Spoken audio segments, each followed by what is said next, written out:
There we go. All right, so here we are. I'm Lori Lauritsen here with LO Counseling and Wellness, Master Certified Addictions Professional, Licensed Mental Health Counselor, and Certified Yoga Teacher here for Recovery Month to share the faces of recovery. My goal this month is to really bring some of my esteemed friends and colleagues that are willing to share their story and their experience, strength, and hope in recovery, because there's just a lot of anonymity, which is great and wonderful. And, I respect that, but it's so wonderful when people are willing to share their stories, and so that you can see that there is that long-term recovery is possible and what that looks like. It's so different for each person. So I'm going to have several different interviews. This is number 2 with my friend and colleague here, Laura Kuntz, person in long-term recovery, a mom, a career woman. I've known her for over, I think, 8 years or something like that, just through the field and connecting. And she's an amazing woman. And so she was one of the first people that I thought of to share her story. And as I told you, Laura, of course, you're willing to share whatever it is that you would like, as little or as much as you want to. If you know me and you know my interview process, I'm pretty flexible. So, we kind of roll with it. And I will ask questions, based on whatever you share. But, again, this is more of an organic process. So hopefully you're okay with that. I love it. Let's do it.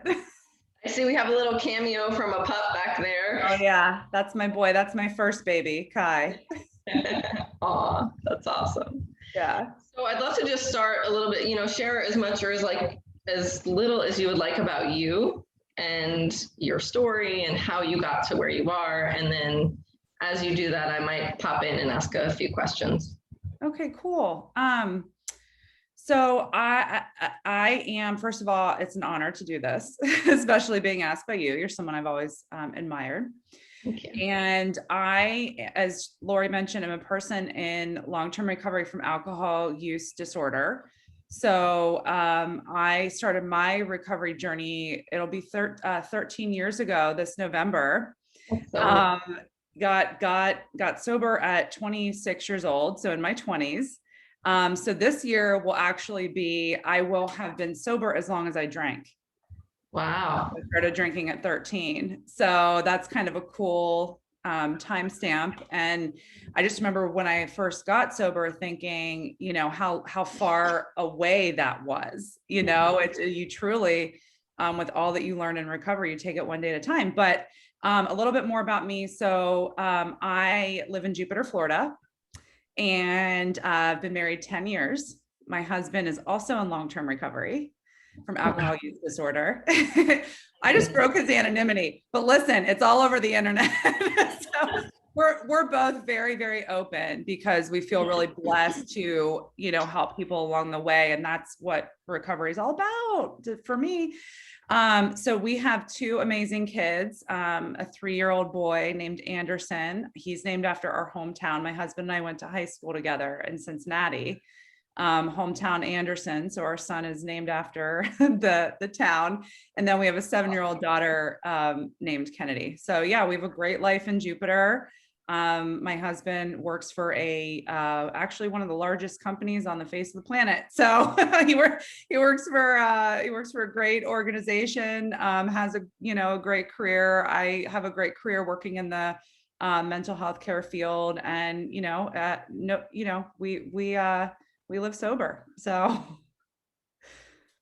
And that's one of my favorite things, about your story, is that you have what so many people would want, just from what I know of you and the experience of your life. So I'd love to hear a little bit, again, as much background as you're willing to share about how you ended up in this place. Like, what was your story of, use and then getting sober and that kind of thing, like a little bit of background and start from there.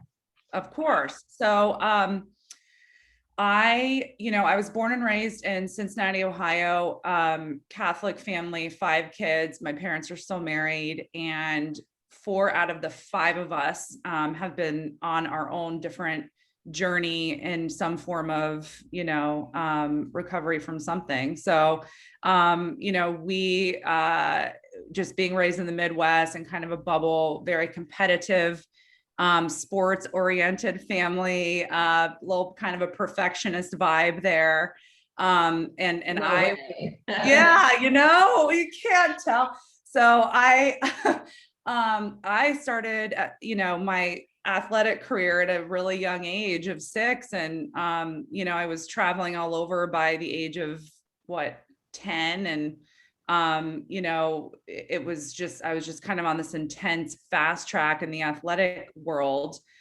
So by the time I was 13 and I was at a sleepover and one of my girlfriends handed me some, I think it was gin, and I had my first drunk, I was just like, this is what I've been looking for to take the edge off. It's just the way I'm made, it's just like I'm in my own little pressure cooker, right? And that's been something I've worked on in my recovery journey. It's also the family I was raised and bred in. It's, your own little pressure cooker. And so it just kind of took the lid off for me. And I was like, this is it. Like, this is for me.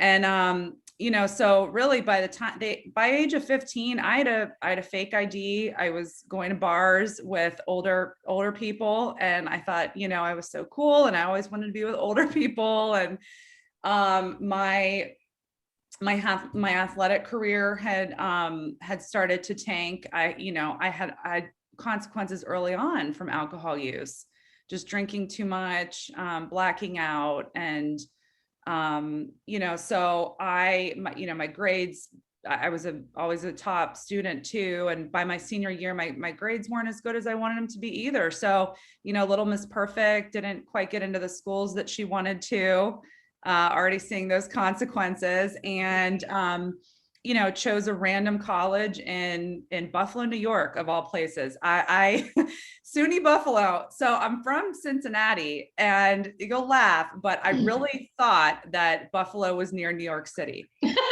I wasn't going to get into NYU. So I'm like, I'm going to go to New York, 6 hours away. And, Buffalo is freezing. Honestly, I met some great people there that are close friends to this day. I, had a great boyfriend that I ended up dating for 4 years, who's a great guy. Met him there, but the bars were open until 4 a.m. So I became a hot mess really fast, and, started off strong, getting good grades. I actually had a little bit of an art scholarship there, because that's a kind of a secret thing. I didn't know that about you. Yeah, I had several art scholarships leaving high school, but I wanted to go to a school where they partied, and art schools didn't do that. No. So I went to Buffalo, whatever. So total alcoholic thinking. So I became really depressed there and decided I need to try another school. Ended up at University of Tennessee for my sophomore year. Now there, I actually was told by a therapist, the first therapist I'd ever seen, I believe, that I had an alcohol problem. It was the year that 9/11 happened. And it happened, and it just sent me even more into that depression, to the point where I was like, I need to talk to somebody. I can't even get out of bed. And so I went and talked to a school counselor there, and he said, how many days a week are you drinking? And I said 7. And he said, do you think you might have a problem with alcohol? And I said, I'm 19. No, you're crazy. I'm going to transfer schools again. So I did. I left. I went back to Cincinnati, where I'm from, enrolled in University of Cincinnati, and then decided I was going to get my real estate license on the side. I was 20 at that time, and my mom's a successful agent in Cincinnati still, because she can't give up working, because she's, I learned pressure cooker from her. So she's still going, and I started working for her, with her, which I always say I was a fake real estate agent. I wasn't a real one. Like, she was writing the check, and I showed up about 75% of the time. And, so by the first few years of my 20s, I lived in a part of Cincinnati called Mount Adams, and you could walk. I've got like my pen. You could walk. I can see it in the video. You could walk to bars and restaurants, into stores to buy alcohol. It was like a dream for a 20-something alcoholic. You didn't have to drive anywhere, no DUIs. And it just was a cool part of town. And I met a group up there. There were like 20 of us ranging in age. I was one of the youngest at 22, at the 21, 22, up to like 65. And we would all go out, we would all go out and party, and we would joke and call ourselves Alcoholics Non-Anonymous, because we all partied, and a lot of them had great careers or they were in relationships. And I was just thinking, if they can do it like I'm doing it and they have all these good things, why, it's not a problem for me, right? Oh, 100%. And I thought I was going to get those things, yeah, I really believed that would just come along. And I call myself a fake real estate agent because I'd get dressed up and I'd go to the bar, as if I'd done something that day. And I really hadn't, so I was living a lie. And by the time I was 23, I met a friend. He was who was in the public eye. He moved in behind me. We became very close friends, and he was very much in the public eye in Cincinnati, and it's a small town, right? So you're hanging with Mr. Famous, and before you know it, you're sucked into that world. That world for a 23-year-old alcoholic, a female alcoholic with a male famous best friend, was a nightmare. I became miserable really fast because at the core of me are values, are morals. And I was not seeing who I wanted to be, what I wanted to be reflected in any aspect of my life. And it felt like it just happened like that. I just would look around me at this world of people just obsessed with money and and it's we're in Cincinnati, guys, come on, we're not that important. But I had that narrative going simultaneously with living a lie. So by the time I was 25, I was at a total spiritual bottom. I just I was almost completely disconnected from self. And I remember thinking, if I would do A, B, and C, I would snip the last string of being connected to myself. I would have those thoughts back then. So when I was 25, I had my first of this series of spiritual awakenings that eventually led me into recovery, into AA, which is how I found my recovery. Could I say that on this video? Yes. Okay. So I was coming out of a blackout one night, and granted, text messaging had just started. This was in 2008 and had just gotten popular. So I would look through my phone after being out partying and I'd be horrified. I mean, oh my gosh, I would be I think I'm schizophrenic. I told a friend that. I said, I think I'm schizophrenic, because in my heart, I was never a liar, right? And that wasn't even an alcoholic behavior I'd get reflected back. But when I would black out, I'd make up stories. It was, and I go through my phone. And so I was so I woke up one morning out of a blackout, and I was on my back porch, and it was in the morning in springtime in Cincinnati. And I remember the sunlight came through the trees, which you didn't see often in Cincinnati. And I noticed it. And I was like, oh, that's really pretty, which I felt like I lived in black and white. So I didn't notice anything. And I noticed it. And immediately I heard this voice, and not audibly, but in my heart, say, you don't have to live like this anymore. And I thought to myself, I don't. It just was the most comforting, everything. It was like the lights came on a little, And I was like, wait a minute, if there's another way to live, I want to know, because I can't do this anymore, And so really quickly, within, probably 3 or 4 weeks, I made arrangements to relocate, another geographical, but this time with a different vibe to it. And I mean, my friends and family there were like, you're nuts.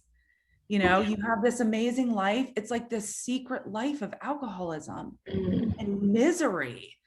I mean, I remember my friends being like, oh my gosh, you have are you kidding? I'm like, I don't, but these aren't the things I want. They might be the things you think you want, or you might really want, but it's not what I want. Now, you know what? I even applied to the Peace Corps. I applied to it. They did not let me in. Denied by the Peace Corps. They didn't want me. I was not quite what they were looking for. So, but like questions about how often you drank, was that one of the questions? They're like, really, what is this girl doing? You need like, not this. So, but that's where my heart was, I just knew I was feeling kind of called to something else. And so packed my car, they threw me the big going away party, with alcohol everywhere. And I was like, ugh. So, and I got a job in Florida. I moved to Florida. My family had a condo in Lauderdale by the sea that just sat there and wasn't used. And so in one last act of enabling, they're like, sure, you can use it, and so I made the decision, I'm moving and I don't want anything from anybody. I'll stay in the condo while I get on my feet. I had $300 on a credit card. And I was like, I don't want anything from anybody. I'm going to start my job and I'm going to do this. And I got down here and the only people I knew were not in recovery. I didn't know anybody in recovery. And I didn't know what recovery was, so I had no in at that point. And so I would just go see the people I knew, friends from high school that lived down in Miami. They were in the party scene. And so I started down that path again. And quite honestly, that's when I hit my actual bottom, because I'd had that kind of period of awakening and that even a period of periodic, 2 or 3 days of sobriety, trying to start over. And it just whacked me in the face and I was toast. I mean, being a single 25-year-old female in South Florida by herself, alcoholic, I don't recommend it. It was miserable. But what I experienced within those couple months is what gave me the motivation and drive that keeps me sober to this day, because, it's that pain is the greatest motivator. Oh my gosh. So I moved down in June of 2008. By November of 2008, I had already prayed a couple times for help. I didn't know how to get it. My family was just like, if they acknowledge this, they'd have to acknowledge that. And I didn't really have any support, and no one in my life lived this way. So I heard this commercial online for this program in Utah where they'd send you CDs and they would teach you about alcoholism, or I heard it on the radio, I'm sorry. And I called, and so I started on that in like October. They ended up draining my bank account. It was a scam. Yeah. Wow. Yep. They were supposed to make one small payment and they made like 30. Yeah. So I had to deal with that when I finally got sober and, clean up the wreckage that was part of it. So anyway, in November, right before Thanksgiving, I was, just kind of looking for a miracle. And I was on Facebook one night. My brother, I have 4 siblings, youngest brother, was the quarterback of our high school football team at the time. And they were in the state championship game. So and I'm going somewhere with this story, I promise. So I was like missing everybody wanting to be at the game. And I wrote a little message on Facebook and I said, really want to be with my family. Go Daniel, go Redskins. A guy I knew from high school who was 4 years ahead of me that I didn't even really know, I just knew of, saw it and sent me a link to watch the game live. So I click on the link, I'm watching the game and I thank him. And I'm like, how does he even know who I am? Like, I was a freshman, he was a senior. And then I look at his profile, I'm like, well, he lives in South Florida. So maybe he knows I'm down here and he's being nice. And so I am him and I say, thank you. And I say, I see you're in Florida. What brings you, and he said, what brings you down here? I see you're in Florida. And I'm like, I'm not telling him what brought me down here. How do you explain? I was insane, addicted to alcohol. Like, where do I start? So I said, what brings you down here? And he said, rehab. And I was like, Mr. Perfect went to rehab, because he was football, Mr. Johnny Football American. And yeah, and he said he went to rehab. And I said, and he said I struggled with alcohol. And I've been sober for, a year and a half. And I was like, Oh, I just got goosebumps. Like, talk about connected by the universe, God, whatever you want to call it. Like, how does that happen, right? It's so random. Oh yeah. Oh, but just wait. Yeah, no, God got me, because then, okay, so then I'm like, oh my gosh, I have a problem with alcohol too. I ordered these CDs, they didn't work, they drained my blah, blah, blah. So he says, I'm sober through AA. If you ever want to try a meeting, let me know. Well, in my mind, AA was not for me. I had no concept of recovery. Mhm. And so I relate so much to people now when they say they don't, because I'm like, no, I get it. I thought I was way too cool no, it's not my experience. So I was like, oh, thank you. Well, I flew home for Thanksgiving 3 days later to Cincinnati. When I went to get on the plane back down here, he was on my flight randomly. What? So I walk, and I haven't seen him no, we did run into each other in a bar like 10 years earlier, but no, I didn't see him in like 20 years other than that. And I walk in and I saw him standing there, and I was like, run. Like, I just wanted to bolt out of there, because I knew I was busted. I'm like, I'm getting sober, whether I want to or not. I knew in my heart what it meant. So we switched our flight or our seats, sat together. He told me a lot more about recovery AA. He's like, there's a great group of people in South Florida. It's not like what we knew and growing up in Ohio. And although in Ohio, they have great recovery now, so he sent me a link. We got back, he sent me a link to a women's meeting in Lauderdale by the Sea. I just randomly, he generally knew where I lived. So I ended up trying the meeting, and it was within walking distance to where I lived. So it was a women's meeting. I went, this woman, Dr. Laura, encouraged me to go pick up a white chip. I did. And I've been sober ever since. So, it was like, I just remember sitting there looking at the wall, and there was a scripture on the wall. And, I was raised Catholic and had some, obviously some knowledge of religion, but not a ton of exploration about spirituality. But for whatever reason, I looked up and I saw a scripture on the wall. And it made me know I just was safe. I'm like, this is a safe group. They came up after, and they told me what I needed to do the next day after that, the next day after that. And they just kind of took me under their wing. It was, I look back and I almost like, that's how much pain I was in, that I was willing to do everything that they suggested. I mean, they wanted me to go to an AA dance, like at a month sober. I'm like, I was the youngest one there. I mean, I was 26. And in Fort Lauderdale at the time, I mean, there weren't treatment centers it was not a younger group. I was the youngest one by 20 years, but I'm at the dance, and I was like, oh, I like dancing sober, but like, where do I put my hands? It just was like, it's and I remember waking up those first couple weeks and just feeling that relief and that gratitude that I didn't have to look at my phone and be mortified at what was there. And then I felt that I had energy, and I could go for a run on the beach, and I could show up for work. And I just remember that. And, because my recovery journey early on was solo. Other than AA, I didn't have, that's why I'm so passionate about what I do and helping people get into good treatment, because I'm like, you've got, like, this is the way to go. Right. And I'm not saying the way I went wasn't the way to go. I had a beautiful experience, but it was hard. I was alone. I lived alone. I didn't really know anyone down here other than AA. My family literally thought I had joined a cult.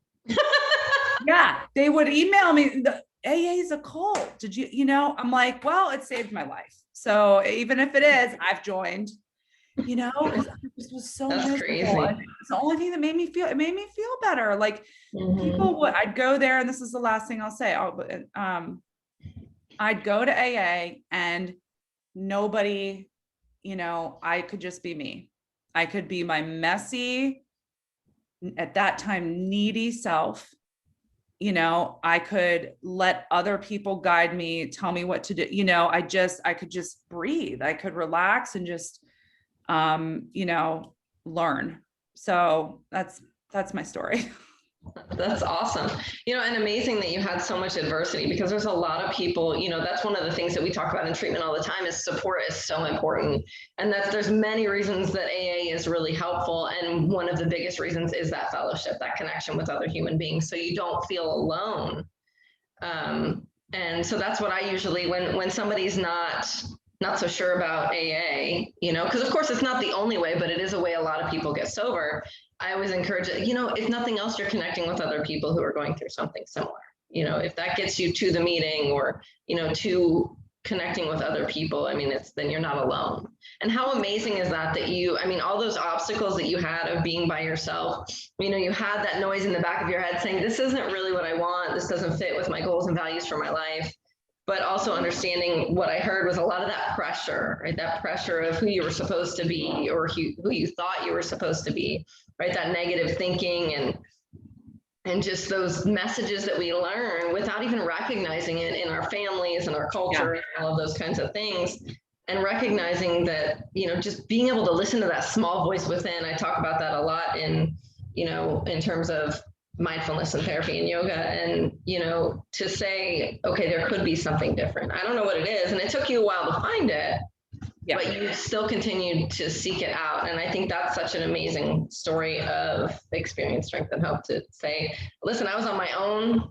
I didn't have a bunch of people helping me get into recovery, and I figured it out. I think that's amazing and incredible that you were able to do that. Yeah, it's also a way I'm able to help, support loved ones through, even boundary setting too, really more in my line of work, but also, in people that I'm just kind of helping through the fellowship or whatever. It's that, it's not a bad thing when, somebody who's struggling ends up alone, because, I just remember getting here, still drinking, and saying, okay, I can't blame that. I can't blame that. I can't blame that. It's all gone. It's in Ohio. Mm-hmm. So now I just have me to look at. Mm-hmm. Yeah, absolutely.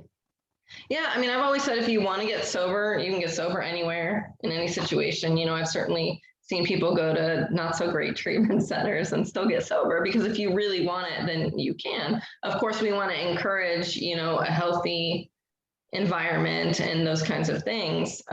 But you really can, and I think you're a testimony to that. One of the things that I want to, in that period of time that you have now, 13 years, right? 13 years of recovery, looking at what some of those struggles look like, especially in the first couple years, or even right before you got sober, like what were those things that you really struggled with, physically, emotionally, spiritually, whatever? And how did you work through that? What were the kind of tools that you used? What were the things that, you would say or share with other people who were in that same place? Oh man. Yeah. Those first couple years.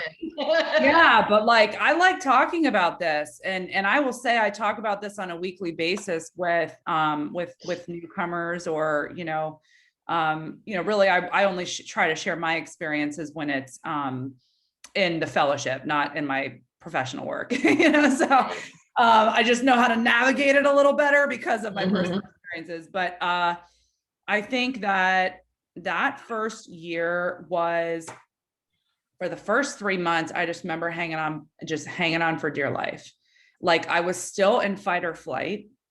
And so without a good sponsor, I would not have made it. And I know that. I always tell the story at about 3 months sober. I have two stories at around that period. The first, about 3 months sober, I was at a gas station in Fort Lauderdale, and I was upset over some family of origin stuff. I think maybe mixed with some career stuff. I didn't do this then. I was just in sales. And I was getting gas. I went to pull out of the gas station, and I was so upset that I left the pump in the gas pump. Wow. And it pulled out, gas went everywhere. And I called my sponsor and I go, that's it. I'm gonna freaking drink. And she goes, okay, drink. And I just remember sitting there being like, no, like, but I don't really want to drink. Like, I'm just uncomfortable, you know. I couldn't name it then, but I was like, no, I don't want to, you know. She was like, you're at a gas station, go in there, get what you need and drink. And I was like, but no. You're like, wait, but you're supposed to tell me not Yeah, to. yeah. She goes, is that going to change any part of your situation? And it was just such an aha moment for me, because I'm like, no, it won't. It's going to make it much worse, you know. So I walked in there, I gathered myself, I walked in there, I paid the guy the $80 to fix the pump, and I went on my way. And, you know, a couple of weeks later, because I had a lot of irritability in those first 3 months. And I remember I went down to the Keys snorkeling, because one of the gifts of really early recovery for me was, it was like life went from black and white to color. And I was just like, man, and I live in Florida and I want to go do things, you know, in my heart, I'm active. I love experiences, travel, all of it. Like, stuff, you know, let's have fun. And so I went to the Keys with, they weren't in recovery, but they were really good friends of mine that, you know, had it together. And we go snorkeling, and we're on the boat out in the Key Largo, and it's gorgeous, absolutely gorgeous. And I look out and I was like, why am I still miserable? You know? And a friend of mine in recovery at the time, I shared that with them, and they said, maybe you should look into therapy. Because, you know, and I said, you know, I think I need to, because I'm doing my step work in AA, and I'm really struggling with that third step, because I can't do my fourth step feeling the way I feel about myself. Like, I don't know that I'll stay sober, because I have to look at some things and I still hate myself, you know? So I'm gonna pause you for a second, just in case there's somebody who doesn't know, what are the third and fourth steps? Oh, okay. Well, now I have to think. Wait, what are they? Well, I don't remember them like verbatim, but right Yeah, now, that's what. it's turning your will and your life Turning your over will and to- your life over to the care of God. And then I was trying to think of them verbatim too, but then the fourth step is I don't ever try to do that. Oh, that's okay. It's taking a personal inventory, you know, so you're looking through your life, and, you know, you're taking an inventory of where you were fearful, what your part might have been in things, in situations and resentments that you're hanging on to. Right.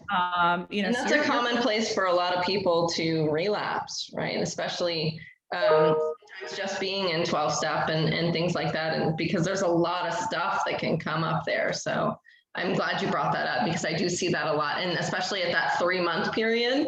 Yep. Because if we talk about it in terms of the stages of recovery, right, we have, you know, our brain develops that homeostasis, even if it's an unhealthy homeostasis, right? So after that, we have that withdrawal period, that first few weeks when you stop using, and then you have the honeymoon, or they call it pink cloud in the rooms, right? Because you're feeling better, you're like, wow, I'm sober, you know, everything is like, you saw color, right? Everything is better for that first, you know, 4 to 6 weeks. And then you have to find that new normal. And that's oh God, I can't think of the name of it right now. It's called protracted abstinence, but the wall. So the wall, it's that place where, you know, the emotions, as you're going up and down, the emotions can be all over the place. And that's where a lot of people are like, well, shit, why do I want to be sober and deal with all that stuff, right? And that can be a really challenging place for people. So now that I interrupted you, I wanted to share that, because I think that's so important for people to recognize. And that you recognize it in the middle of a boat in the Keys. Isn't it crazy how you can be in such a beautiful place and still feel that internal turmoil? Yeah, I love that, you know, that you know, when those little moments of awareness happen, and they shift everything, you know. And I mean, and I think that well, because you do this for a living, but teaching mindfulness is such an important piece of recovery. Yeah. It's such an important piece. So and I see a lot of women especially trip up there, because and men too, you know, men, it's more just not willingness to do the steps at all. But women, it's like, oh, I don't want to take. So because you're feeling so much. But yeah, I mean, and then, you know, the rooms of AA are the rooms of AA, but I'm a strong proponent of therapy too. I mean, I've been in some form of it, CBT or, energy work or something for 13 years too. I enjoy it, but, it's also, the neuroscience and the information we have now about substance use disorder and mental health disorders is it's like physical therapy for my brain. Why would I stop that? So that's just me. But I find it very helpful. And so I went and I saw a therapist, and because I was sober and I could show up to work and I finally had health insurance. I mean, this is stuff I didn't have when I got, I was working my way to become financially independent, all of it. And so I sat there and I was telling her what was going on. I feel paralyzed. I can't move forward.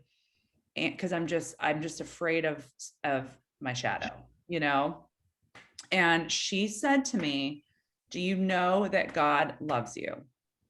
And I can't tell you how many times being raised Catholic, and I didn't go to Catholic school, but I went to Catholic night school, and went through how many times you're told that God loves you, God loves you. I had never felt that. My connection in my brain was Jesus bloody in the center of the church. And I get it now why that's powerful, but at that, my experience up that point, I had not drawn the mind-heart connection of what that meant. And in that moment, I did. Literally, the lights came on for me all through me. It was like the room brightened up, and I was like, he does. It was a true spiritual awakening, to be honest. And I know not everybody has that. My sponsees say, have said that to me over the years, well, you were lucky you had that. I do believe if you keep seeking, you're going to have that in a million different forms along with that. A million. It's that seeking piece. I love that you emphasized that earlier too. But I had a massive spiritual awakening, and I was like, and in that moment, I kind of understood it all. It was like everything just clicked into place, and I was like, wait a minute, I am loved and supported. I am forgiven for any decisions I've made in the past. Like I truly only have today. And I get chills remembering everything shifted. So, really that is the connection, that feeling, that love became my higher power. I still know it as God, him as God, whatever. I'm not even, some people are like, oh, I'm a recovering Catholic. I don't even consider myself that. I'm open to all of it. It's all amazing, whatever connects for you and whatever works for you. Well, I love that you said that about being open, because there are a lot of people who get stuck, especially with 12-step programs, because of that God piece. And if they have their own, family of origin stuff around that, or, maybe that's not something that they believe. I know they talk about it in the big book that, it's more, I loved your emphasis on love, like feeling loved. I think that's the most important thing, feeling loved and connected. And that's usually how I connect it for people, for clients that struggle with that, or, of course, anybody in my life.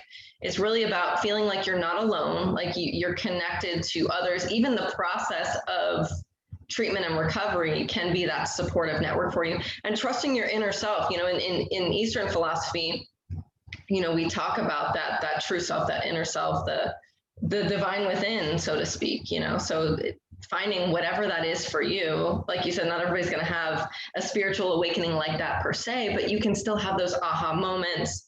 And again, if you continue seeking it, you will find it in whatever way you're supposed to for you. Well, yeah, because it really, that next on that path for me was self-love. You've got to trust that love, that higher power loves you first, right? This was my experience. That was a good 6 or 7 years of recovery, because I had gone, 26 years of this punitive, fear-based mentality and way of life. So learning to trust that it's all happening for me, not to me, was huge. And then the next phase, and really the last 3 or 4 years of my recovery, have been, self-love, and really applying that to me and the way God made me uniquely and individually and whatever. So that's been kind of my spiritual of this. And Love that. honestly, like, I love it all, like any religion, any, you know what I mean? Like, it's just, it's, yes, get it, you know? Connect you more with yourself and with the world and in a way that's helpful for you, because a lot of people get stuck in that shame spiral, right? Yes. They get really stuck in that guilt and shame, and it can bring you back to addiction so easily, you know, not feeling like you deserve it or whatever the case may be. And just to bring it into the, you know, how we choose to describe it scientifically or therapy wise, it's going from that external locus of control, right, where it's somebody else's fault or it's something else is happening to me, to that internal locus of control where I'm responsible for myself and I do have a choice, not only in what I do, but in how I think, how I behave, you know, how I feel, because that's the part that we get stuck in, is we let our minds control us, right? And even if we talk about the, you know, the first step is that, you know, being powerless over drugs or alcohol doesn't mean you're powerless as a human being. Yeah. It's about that, you know, that, okay, this isn't working for me. You know, it's literally changed my brain by using on a regular basis. But again, as you talked about earlier, neurogenesis and neuroplasticity says that we can shift and change that, right? We might not be able to turn off that gene, so to speak, of alcohol use disorder or substance use disorder, whatever it is, but we can shift where our brain goes, right? We can shift to different neural pathways, and there's lots of different ways to do that. And I love hearing different people's stories of how they did that and how they experienced it. And one of the biggest things that I heard in your story is that continuing to seek personal growth. Yeah. And it's really easy to get stuck. And when you get stuck, if you haven't continually, I tell this to my clients all the time, if you haven't continually practiced those skills that you've learned through 12-step, through mindfulness, through psychoeducation, whatever therapy, whatever those avenues are for you, then your brain is going to revert to those old thinking behavior patterns because they were around for a long time, right? Oh, for sure. Well, and that's the thing, having consistency. Like, I have practices that I've done for 13 years every single day. For example, every morning when I get out of bed, I go right to my knees and I say, thank you for another day. You know, God, please keep me sober today. I also do tobacco and nicotine free because I was addicted to that as well back in the day. Oh, Parliament Lights. I lived in an ashtray in Cincinnati. Party girl. And and then you know, and I'm yours. Like, do you know, your will, not mine today. And then every night, the only day I haven't done it in 13 years was the day after my C-section, because they wouldn't let me. But actually, I want to mention something on that is even through a C-section and back pain, many things, I don't take any mood or mind altering substance. It's Advil, right? If I have to take anything. And I see a lot of people get tripped up in recovery on that. I do not make any exceptions. I don't put it in my body. I didn't even like pills. I was alcohol only, but I'm not going to alter my mood or my mind because I'm not going to risk picking up a drink again. I never want to feel that way again. So I want to say that even after a C-section, abdominal surgery, you know, you can do it. You can get through it. But that's the only day I didn't hit my knees, but I prayed in bed. But you know what I mean? Just having that. And then every night before I go to bed, before I get into bed, I hit my knees and I thank him for the day. I do a little 10-step, take my inventory. You were crazy today. Do better tomorrow. You know, or like, you know what I mean? I just, you know, you weren't your best self there and you need to maybe make an amends tomorrow or whatever. So yeah. And again, you know, just for those who maybe aren't in 12-step, that continuing to take personal inventory of yourself, you know, I mean, and that doesn't even have, that's not even just a 12-step thing. That's like a good human thing. You know, anytime we can address, you know, the stuff that we've done during the day, even the little things where, you know, you snapped at somebody you care about or whatever the case may be, allows for an awareness, right? And a mindfulness of that. So then you get to make a choice. Is that something that I want to continue to do? Is that something I want to change about myself? And there's always that piece, that sense of openness, like you talked about, right? For you, that's God, right? That giving your will over and being open to that, but just an openness in general, that you don't have all the answers, that you know, open to what other experiences there are, and maybe I can be wrong, or whatever the case may be, allows you to continue that process of growing and healing as a human. And that's part of, you know, our purpose, if you will, is to do those things and become the best person that you can be, whatever that looks like.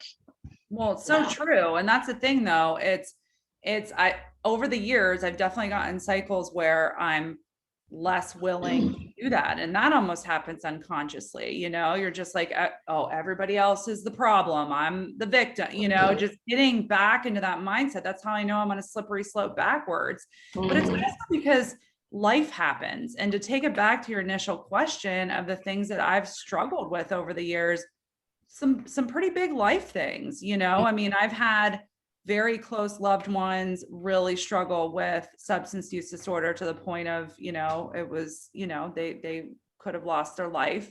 I have lost sponsees to this disease. I've had, you know, I've been married 10 years. My husband is in long-term recovery too. I actually married the Facebook plane guy. I was wondering if that's where that story went. That is, yeah. About a year and a half later, after that initial, we start, you know, started talking, and we're friends for about a year. I don't know how that timeline went. We were friends for about a year, then we started dating, and then, you know, we're from the same hometown, so it went fast. But, you know, I mean, being married to somebody in recovery, being married in general, and waking up to those defects of myself that I had to look at, and how I interacted in relationships. And my biggest, I think, consistent struggle with that was learning to use my voice, and, you know, to speak up and to speak my needs, to even know what those were. Oh my gosh, I can't tell you how close you know, the closest I've been to a drink, I think, over the 13 years has been in those situations of thinking that I had no way out of a difficult situation because I didn't want to have a difficult conversation. Man, what a skill to learn in recovery. Yeah, I mean, I love that you said that. That's so amazing, because it really is like that feeling of having no way out of whatever it is, right? No way out of this depression, no way out of the anxiety, no way out of this really traumatizing situation, or whatever it is. That feeling is one of the biggest reasons that people relapse. So how did you get through that? What did you do, like, to keep you from picking up at that time? Well, I don't know if people are going to want to hear this, because I put in a lot of work. I mean, I've been to on-site in Tennessee 4 times. You know, it's a personal growth workshops. You go for 3 or 4 days to do the really ugly work. You know, they pull out the biggest trauma of your life, unpack it all, and you know, you process it, and you do the work with a group of about 10 people. Now, granted, I'm really blessed. I work in the field of recovery, and I work for an awesome company who, you know, I got invited to be a part of a leadership group of women who would go up there annually and do work together. They were women in the field, and you got invited. And so we had our group, and we would go up, and, you know, my companies let me do that 4 times. And it gives them a healthier me and a more productive me, you know, but Awesome. it benefits my recovery too. And then I've always been in therapy, and I learned tools through that. I work with a spiritual counselor, you know, who's a medical intuitive. So she helps me connect mind, body stuff. I mean, I don't do it alone. I don't learn this alone at all, because me drinking was such a people pleaser, you know, like everything was perfect. You know, and me sober can't be that way. I get into a lot of pain. So it has released that pressure cooker a little bit. Oh my God, because it'll build again in recovery. And man, I've got to have those releases, you know. So it's not just the work with the professionals I do, but I had to get into, you know, exercise is a huge release for me. Nature, you know, you've got to have your go-tos to when you're like, okay, this is when I would open a bottle of wine. You Mhm. know, this is when I want to pack the car and head down to the Keys and buy, I have to have my solution for those moments, or Mhm. I'm going to start coming up with a plan for another solution. Right. And you have to know those things before you get there, right? So you have Yeah. to have those tools handy in whatever way makes sense for you. Sometimes writing them down or having them on, the screen of your phone or whatever can be a way to remind you, because you have to, your automatic, or your previous automatic was all those unhealthy behaviors, whether, not just drinking and using, but some of the other stuff we would do, like lashing out and different things like that. So if you don't, you have to retrain your brain to make those things more automatic, to make those things your go-tos that you think about. Okay, I know I'm getting off track from who I want to be, not just from drinking and using, but from who I want to be as a person. And I need to start using those tools. And it's funny that you mentioned that were so, like, I mean, the perfectionistic piece, but this air of how I heard it was like an appearance type thing, because you're so, like, you're one of the most genuine people that I know. And I love seeing that. And I love how you're honest and you're open about that. And there's not an expectation of perfection, but it makes you that much more beautiful as a human being. Thank you. Thank you. Thank you. I do. I love that about you. I see that. And you help so many people. And just for those of you who don't know, Laura works for Futures Recovery Healthcare, and it's one of my absolute favorite treatment centers. So just a little shameless plug for them and for her, because it doesn't matter whether it's Futures or whether it's me or whether it's the rooms of recovery, the 12-step program, or refuge recovery, smart recovery, whatever it is, you're not alone. Reach out in whatever way you can. I will make sure that my information is in the comments. I'll make sure her information is in the comments if she wants to share that. The most important thing is that you do reach out, that you talk to somebody, that you're not alone. And if you need that support to get it. I know that's like one of the most challenging things to do, but know that there are lots of people that are in your corner that aren't going to do things like that program in Utah did to you. Oh my gosh. Well, that's one of my favorite recovery messages, though, not the Utah program, but that recovery is going to look different for everybody. It doesn't have to just look one way. I think a lot of people in society over the years were conditioned to think that it looked this one way, and if you reach out for help, that doesn't mean you're going to be shot down this trajectory. Right. Do A, B, C. No, you're going to unpack who you are and figure out what's going to work for each piece of you, Right. So absolutely. Yeah.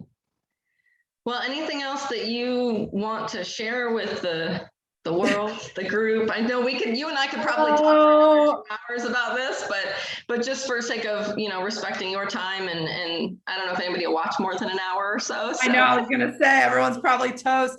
Yeah, no, I mean, just, I think of recovery as a lifestyle. So it's a lifestyle choice. I always like to say that.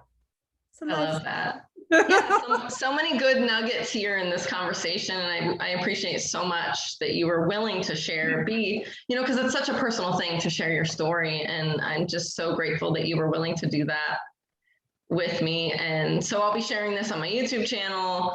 We'll make sure it's on business pages, and of course Laura will have a copy of it as well. So I hope that you got something out of this, and I thank you so much. And going with my yogi tradition, I'm going to say the love in me sees, honors, and supports the love in you, and the word for that is namaste. Love it, Lori. Thank you. Yeah, thank you guys. Bye.